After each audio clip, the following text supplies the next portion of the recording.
보면 아브라함과 다윗의 자손은 그리스도의 세계라 이렇게 해서 분명히 육신적으로는 다윗의 자손이 되죠. 그래서 요셉까지 와서 요셉의 아들로 이 땅에 태어나셨어요. 예.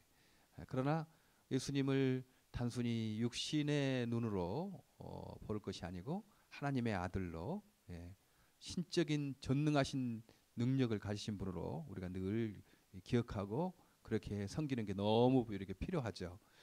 보통 예수님을 인간적인 면에서 생각하는 분들이 있어요. 예수님은 훌륭한 성자시다.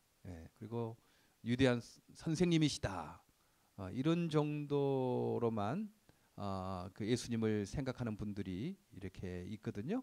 그래서 우리가 그 판단할 때 예수님 우리가 이 땅에 살아갈 때 우리의 지혜로 우리의 능력으로 이렇게 살아가다가 예수님은 단순히 우리의 좋은 스승으로 우리에게 지혜도 주시고 말씀도 주셔서 우리를 가르쳐 주시는 그런 분으로만 생각할 수 있거든요. 근데 그것이 아니고요. 예수님은 살아계신 하나님의 아들로 지금도 우리의 고민과 우리의 간절한 바람과 우리의 아픔 이런 모든 것들을 알고 계신다는 거죠. 알고 계셔서 지금도 도와주시고 우리를 이끌어 주시고 우리의 마음의 소원을 응답해 주시는 그런 하나님의 그 아들이시다. 이 관점이 너무 중요합니다. 왜냐하면 많은 사람들이요.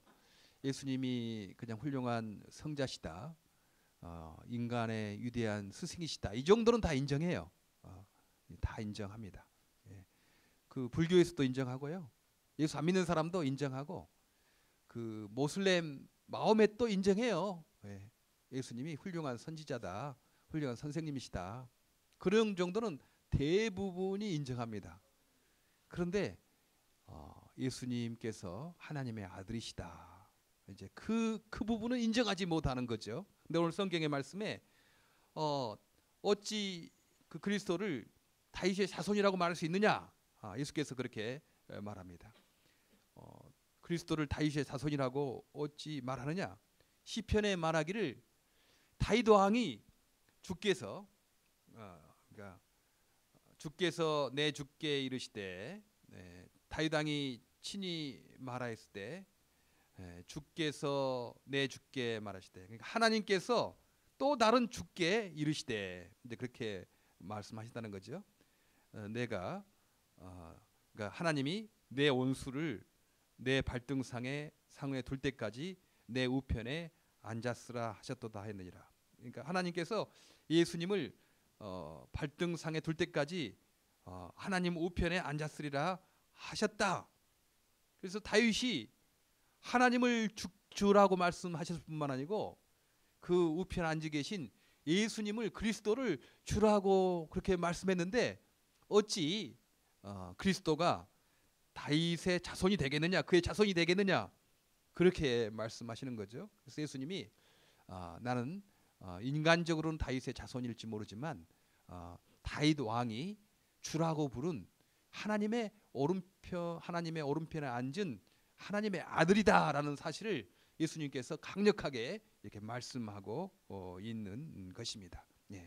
그래서 우리가 예수님을 하나님의 아들로 받아들이고 따라가는 것, 이건 우리 크리스찬의 독특한 거죠.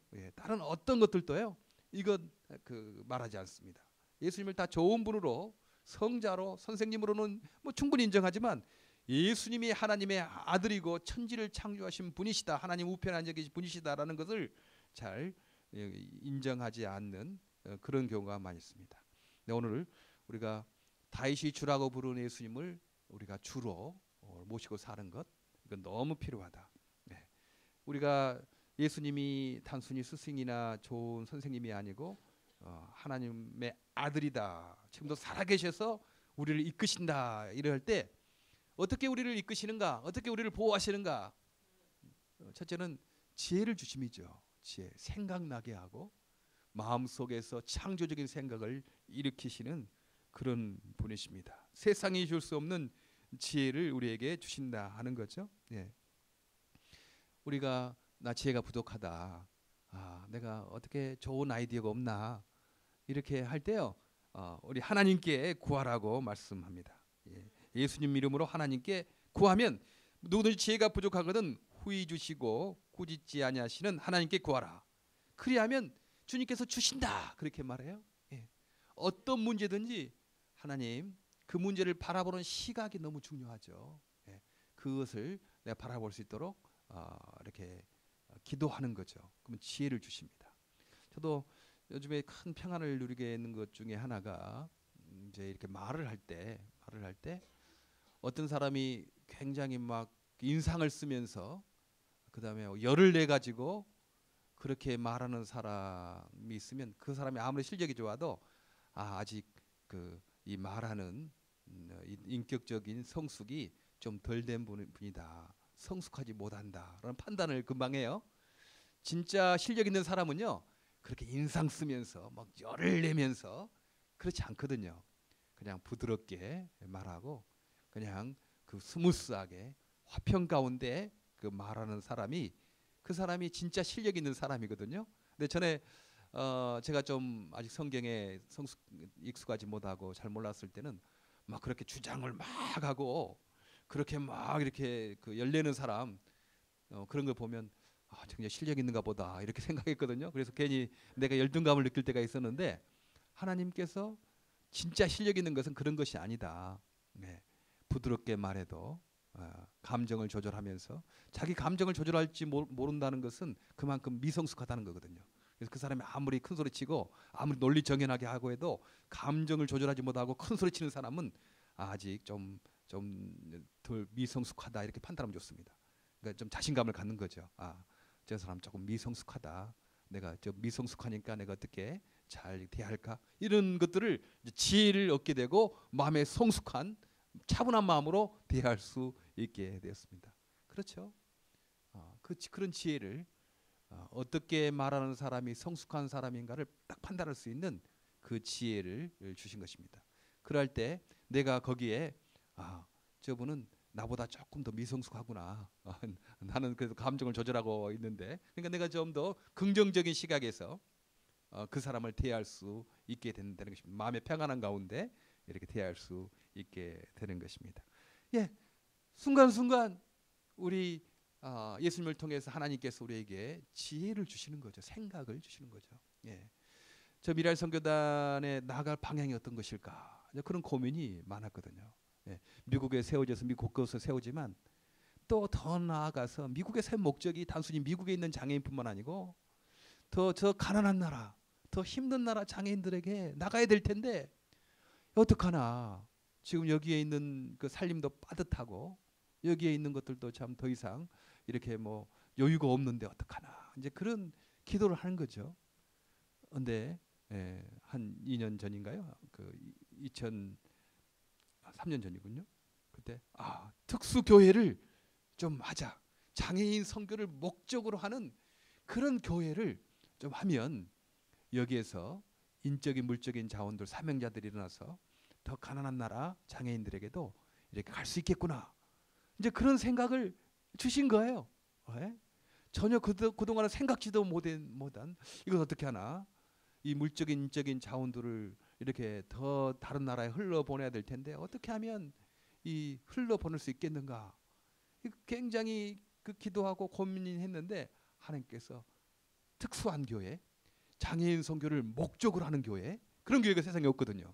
항상 장애인 선교 한다고 해도 대부분 안 하거나 한다고 해도 가장 우선순위의 마지막에 두는 거죠. 그래서 교회 변동이 있으면 없애버려요. 이번에도 그런 경험이 있었잖아요. 우리가 5년 전에 어느 교회에 장애인 선교를 하도록 그렇게 했는데 그 담임 목사님이 바뀌면서 그냥 그 장애인 부서가 없어졌어요. 그런데 교회의 그 목적 중에 우선순위가 그 장애인 선교 목적이 되면 아무리 어떤 목사님이 후임이 오더라도 그 교회는 장애인 부서를 없앨 수가 없잖아요. 그 목적이 장애인 선교 목적이었으니까 이제 그런 생각이 들어서 그 장애인 우리 이제 미랄 동산이 만들어져야 되고 거기에 미랄 동산이 세워져서 일터도 되고 운동장도 짐도 되고 병원도 되고 학교도 되고 그래야 되지만 대부분 단체들이 나중에 그 복지 단체로 그냥 예수님으로 시작했다가 예수님은 간데 없고 그냥 복지 단체로 빠지는 경우가 많이 있거든요. 어떻게 하면 이 미랄 선교단이 단순 복지 단체로 빠지지 않냐고 늘 예수님을 강조하고, 예? 그 장애인의 영혼에 대해서 강조하고 영혼군에 대해서 강조하는 그런 영적인 기반 위에 이 복지 문제도 해결되는가? 그 교회가 있으면 되겠다. 특수교회가. 그래서 계속 사역자들이 모여서 같이 기도하고 거기서 일하는 성도들도 같이 기도하고 예배 드릴 때 거기에 예수님을 강조하는, 예, 선교단의 영성이 유지되지 않겠느냐? 막 그런 생각이 든 거죠. 근데 뭐 교회 시작할 사람 없지 않습니까? 어떡하나 이거. 뭐 걱정이 된 거죠. 예. 예. 그러나 지금 정식으로 시작 이제 오전 예배로 된 지가 작년 6월 12일이에요. 예. 작년 6월 12일 날 됐는데 그동안 오후 5시에 2009년 12월 6일 날 첫째 시작했어요, 예배를. 근데 거꾸로 되면 이제 6월 12일 날 이제 오전 예배 12일 옮긴 겁니다. 근데 지금 그래도 하나님께서 그 사랑의 집이 그 부족할 정도로 지금 한 60명 정도가 모여서 같이 주일마다 예배를 드리고 있으니까 너무 감사해요. 야, 우리는 부족하고 우리는 연약해도 하나님의 간절한 소원이 있는가 보다. 세상에 많은 교회가 있지만 장애인 선교를 목적으로 우선순위로 하는 그 교회도 필요하지 않겠느냐. 예? 오히려 더 필요하지 않겠는가, 세상의 어떤 교회보다. 이제 그런 간절한 소원이 있었는데 하나님께서 사람도 보내주시고, 어떤 교회에서는 그 전도사님을 파송해 주셨어요. 미랄 가서 봉사하라고. 너무 감사한 교회잖아요. 예. 너무나 아름다운 교회들이 있어요. 예. 서로 협력하는 거죠. 예. 그렇게 지혜를 이렇게 주십니다. 여러분, 우리가 예수님은 단순히 좋은 선생님이 아니시고 하나님의 아들이십니다. 그래서 앞길이 막힐 때 하나님 어떻게 하면 좋겠습니까? 그러면 지혜를 구하면 하나님께서 그 관점을 바꾸게 하는 거죠. 그 바라보는 시각을 바꾸게 하는 것입니다. 그 문제를 해결시켜 주시든지 그 문제를 바라보는 나의 생각을 바꿔 주시든지 지혜를 주셔서 능히 감당케 하시는 것입니다. 오늘 또 예수님, 살아계신 예수님을 의지하시길 바랍니다. 어떤 일이든지 전능하신 분이기 때문에 감당 못할 일이 없다고 주께서 말씀하십니다. 예. 두 번째는 살아계신 예수님께서 지금도 살아계셔서 우리에게 사람을 만나게 합니다. 그렇죠? 어떤 사람을 만나느냐에 따라서 인생이 확확 변하는 것을 우리가 볼 수 있습니다. 강영구 박사님 시각장애인으로 이제 이곳에서 교육학 박사학위를 마치고 한국 들어가려고 하는데 직장이 없는 거예요.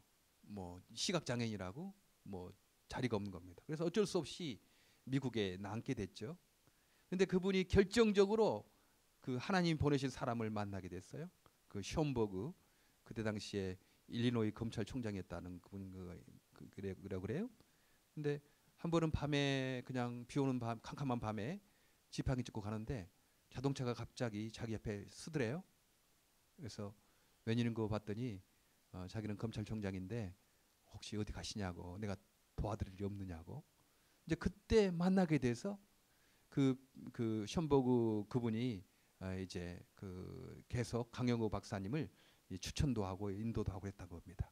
그래서 그 조지 부시 대통령에게 그 강영구 박사 소개도 하고, 그래서 국가 장애위원회 위원도 되고, 막 그래서 계속 이제 앞길이 열린 거예요.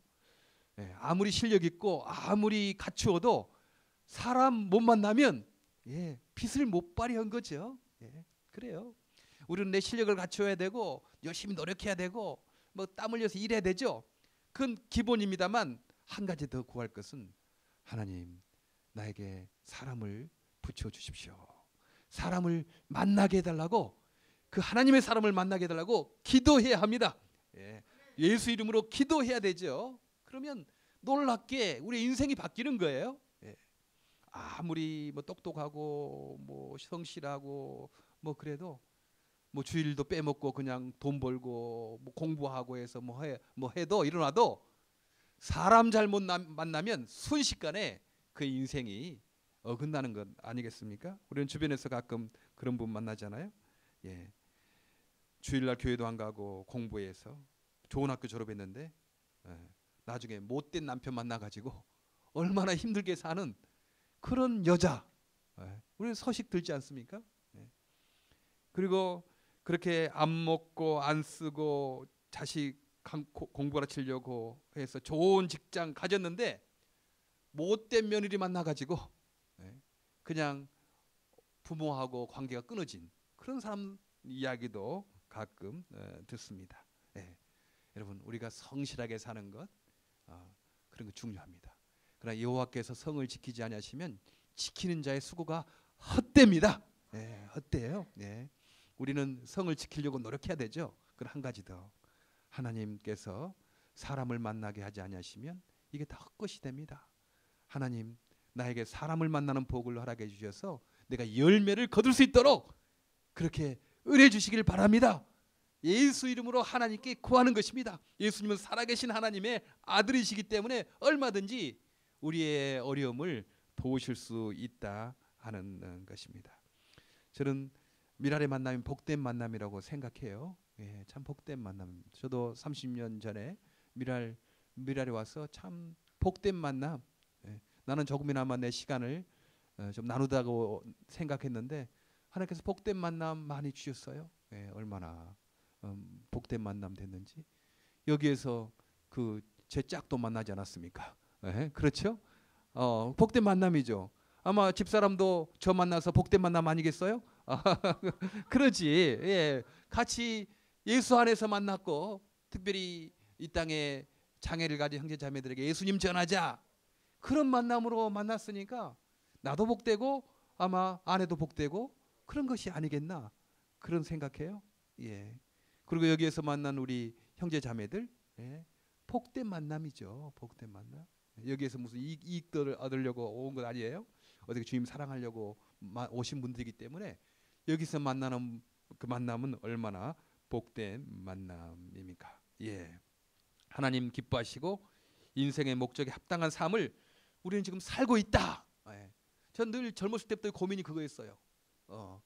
늘 한쪽에서는 그냥 그 영혼 구원해야 된다, 뭐 그렇게 예수님 전해야 된다, 그거 강조하는데 전혀 이 가난한 사람들에 대해서 본체만 채, 그냥 이건 세상적인 일이라고, 그거 마음에 안 찼고, 그 반발로 어떤 데 가면은 뭐 가난한 사람들 뭐 구제하고 봉사하고 뭐 이런 것들은 많이 강조하는데 영혼 구원에 대해서는 말 안 해. 그러니까 그것도 좀 마음 안 차고, 신학도 봐도 그런 한쪽으로 치우쳤고, 어디 뭐 이론도 봐도 치우쳤는데, 미랄에서 이 장애인 선교하다가 그 만난 거예요. 세상에 가장 어렵게 힘든 장애인들에게 예수님을 전하면 영혼구원이 되고, 그분들에게 그냥 영혼구원만 됐으니까 그냥 모른 척할 수 있나요? 같이 라이드도 하고 같이 식사도 하고 같이 어울리고, 그 가난 문제도 해결되잖아요. 이게 영혼구원 문제와 가난 문제가 해결되는 것, 저는 미랄에서 그 확신을 얻게 된 거예요. 그렇구나. 가장 연약한 사람들, 가장 힘든 사람들을 영혼을 위해서 노력하고 그들의 함께 친구 되려고 그러면 영혼 구원과 가난 해결이 동시에 되는구나. 그 확신을 얻게 된 겁니다. 그래서 이렇게 가는 게 하나님께서 기뻐하시는 거다. 내 삶이 의미 있다. 지금 우리 기독교계의 문제도 신학 한쪽으로 치우쳤어요. 어떤 데 보면 영혼 구원은 말하는데 가난한 사람들, 어렵게 힘든 사람들에 대해서 전혀 모른 척해. 그냥 자기들 모여서 찬양 연습이나 하고 그냥 좋은 큰 멋있는 집에서, 멋있는 교회에서 예배는 잘 성스럽게 드린다고 하는데 거기에 약하고 가난한 사람들이 별로 잘 못 어울리는 그런 교회들 많잖아요.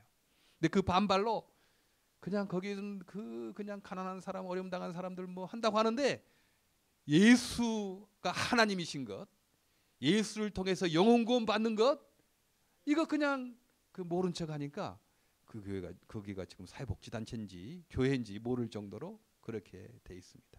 여러분, 미랄에 오신 것은 여러분이 가장 건강한 신학의 바탕을 둔, 수많은 사람이 고민하고 수많은 사람들이 찾았던 그 길을 찾았다고 믿으셔도 좋습니다. 그렇지.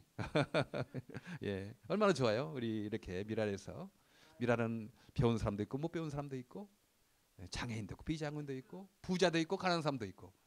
하나님의 나라는 그거 아니겠어요? 하나님의 나라는 부자만 가난한 사람만 한 것이 아니고 같이 주 안에서 우리 식구다. 그게 얼마나 아름다운 만남인지 모릅니다. 세 번째는 예수 그리스도가 하나님의 아들이심은 우리에게 시험을 이기게 하신다 하는 것입니다. 사람이 감당할 시험 받기는 너에게 당한 것이 없나니 오직 하나님의 믿으사 너희가 감당치 못할 시험 당함을 허락지 아니하시고 시험 당할 즈음에 피할 길을 내사 너희로 능히 감당하게 하시느니라. 하나님께서는 우리에게 감당할 시험 받기는 주시지 않는다는 거죠. 하나님은 믿으사 페이스풀 하시다는 것입니다. 신실하신 분이라고 말씀합니다. 감당치 못할 시험 당함을 허락지 아니하신다고 그 말씀합니다. 우리는 가끔 어떤 걱정하나요? 지금은 이래도 미래, 내일에, 모레 그 어려운 일 당하면 어떡하나. 뭐 그런 걱정, 두려움이 있는 거죠. 그러나 우리는 이 말씀을 굳게 믿어야 합니다. 살아계신 예수 그리스도 안에서는 우리가 감당치 못할 시험 당함을 우리 하나님께서 허락하신다. 지금 내게 이렇게 어렵고 힘든 일이 닥쳐도 이것은 감당할 만하기 때문에 예수 안에서 하나님께서 우리 주신 거다. 이렇게 믿으시길 바랍니다. 지금 어렵고 힘든 일 닥쳐도 이거 어떡하나 도저히 감당할 수 없는데 아닙니다. 감당할 만하기 때문에 주님께서 허락하신 거예요. 감당 못하면 주시겠습니까? 앞으로 미래도 그렇잖아요. 우리가 늘 현실에 두려운 것은 현실에 좋아도 걱정되는 것은 내가 지금 이렇게 행복해도 나중에 미래에 어떤 일이 생겨서 이 행복이 깨질까봐 어떤 일이 닥칠까봐 두렵지 않습니까? 걱정하지 마시기 바랍니다. 지금 우리에게 감당할 만한 시험 주신 그 하나님께서 미래에도 어떤 일을 당하든지 감당할 만하기 때문에 우리에게 주시는 것이지 우리가 감당하지 못할 시험 당함을 허락지 아니하신다고 약속하지 아니했어요. 그래서 고린도전서 13장도 너무 중요한 사랑장이지만 이번엔 고린도전서 10장 13절도 너무나 중요한 구절입니다. 미래에 두려워하지 마시기 바랍니다. 담대하게 사시기를 바랍니다. 과거에도 지켜주셨고 현재도 어려운 일 당하지만 주님께서 이길만 하기 때문에 허락하신 것이고 앞으로 어떤 어려운 일을 당할 수 있지만 그러나 감당할 만하기 때문에 주님께서 허락하시는 것입니다. 걱정하지 마시기 바랍니다. 우리 자녀들 내가 죽으면 어떡하나 뭐 그렇게 미래에도 너무 걱정하지 마시기 바랍니다. 주님께서 보호하시고 주님께서 인도하십니다. 미래를 주 앞에 맡기시기 바랍니다. 예수님이 하나님의 아들이시기 때문에 우리에게 또 네 번째로 사탄의 나라에서 하나님 나라로 옮기실 수 있습니다. 어떻게 인간이 사탄의 나라에서 빠져나올 수가 있겠습니까? 사탄은 우리보다 지혜 있고 능력 있고 영적인 존재거든요. 그 사탄의 나라에서 우리가 도저히 빠져나올 수가 없어요. 그러나 예수님께서 죽으시고 부활하셔서 누구든지 예수의 죽으심과 부활을 믿기만 하면 그 순간에 바로 사탄의 나라에서 하나님의 나라로 이렇게 옮기게 되는 것입니다. 우리의 모든 죄가 용서가 되고 하나님의 나라로 지금 죽어서만 갈 뿐만 아니고 이 땅에 벌써 옮기게 된 거죠. 그런 놀라운 능력이 예수 앞에 예수 안에 있는 것입니다. 어떻게 예수님이 내 죄를 용서도 하고 인류의 모든 죄를 용서하냐? 한두 사람 죄는 용서할 수 있지만 어떻게 예수님이 이 수많은 사람들 죄를 용서하냐? 예수를 너무 인간적으로 생각하는 거죠. 우리가 잘 아는 소학의 무한대 기호 있지 않습니까? 그 팔자를 옆으로 비스듬히 뉘어놓은 것 같은 무한대 기호. 무한대는요, 무한대를 100으로 나눠도 무한대고 1000으로 나눠도 무한대고 억으로 나눠도 무한대고 수조 수경으로 나눠도 여전히 무한대입니다. 예수의 능력은 그런 것이죠. 예수님의 제사함의 능력은요, 그 인간의 단순히 성자나 인간의 어떤 공로가 아니고 하나님의 아들로서 무한대이신 능력이기 때문에 인간의 모든 죄를 과거에 있는 사람들이나 현재에 있는 사람들이나 앞으로 미래에 있는 사람들이나 예수 그리스도를 하나님의 아들로 영접한 사람들의 모든 죄를 씻을 수 있는 능력이 있는 분이십니다. 우리는 그것을 믿어야 됩니다. 사단의 나라에서 하나님 나라로 그래서 옮기시는 분이시다. 예. 아직도 많은 사람들이 예수님을 좋은 선생님으로 성자 정도, 우리 기독교인들도 그냥 내가 어려울 때 그 주의 말씀 생각해서 조금 내 능력을 조금 개발하고 뭐 그런 정도로 생각을 하고 있는데 아닙니다. 더 크신 분이십니다.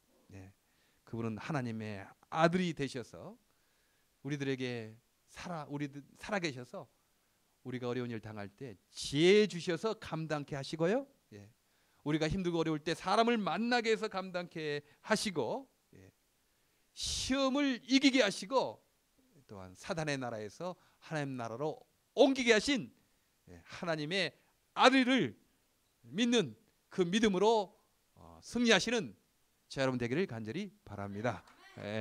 기도하겠습니다. 하나님 참 감사합니다.